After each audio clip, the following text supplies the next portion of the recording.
I was lucky that I had teachers whose husbands was becoming chartered accountants. At that stage, it was not a profession for girls.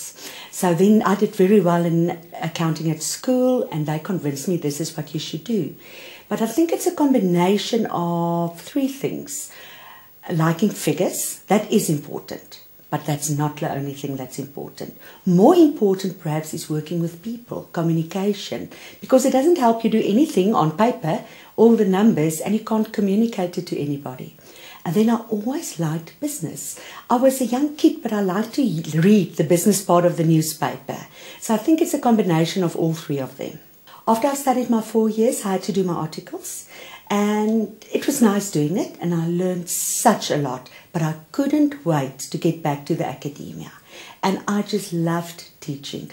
First 2 years, I taught in a number of subjects, and then I started teaching first years. And I've been teaching first years now for 22 years. And it is just fantastic to see these kids coming out of the school and how they mature, how they enjoy what we teach them. You need to be intelligent to become a chartered accountant. But that's not the only one. You need to be able to work hard, to work long hours, to work constantly. You need to persevere. If you can't do that, you can have the intelligence of Einstein and you will never become a chartered accountant. So although intelligence is one part, it's not the beginning and the end. Our honours year, our 4th year, is a breaking year. If you can make an honours year, you're a strong person. You will become a successful chartered accountant. I was part of the Tutuka project. That is a project where we train black chartered accountants. I was part of the initial team that started out.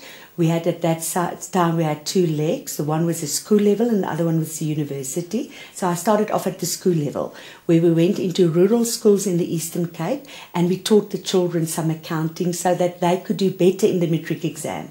We actually taught them maths, accounting and English. And then at the University of Fort Hare, we had the project where we took those kids and we taught them. And a number of them are chartered accountants now. Currently, we're rolling out the same project at the University of Limpopo, and the next step is into Africa. The auditing firms do give bursaries, but right now the agenda, that very high on the agenda, is the training and the producing of black chartered accountants. So if you're black, you've got a much better chance of getting a bursary. White kids not that often, but if you do well and you really need money, there's always a way to find money for a student. I cannot remember that there's ever been a student that passed all these subjects that wanted a bursary that I could not help in some or other way. This qualification is worth it. You can do such a lot with this qualification. There's no other qualification that gives you the variety you can do with as this qualification.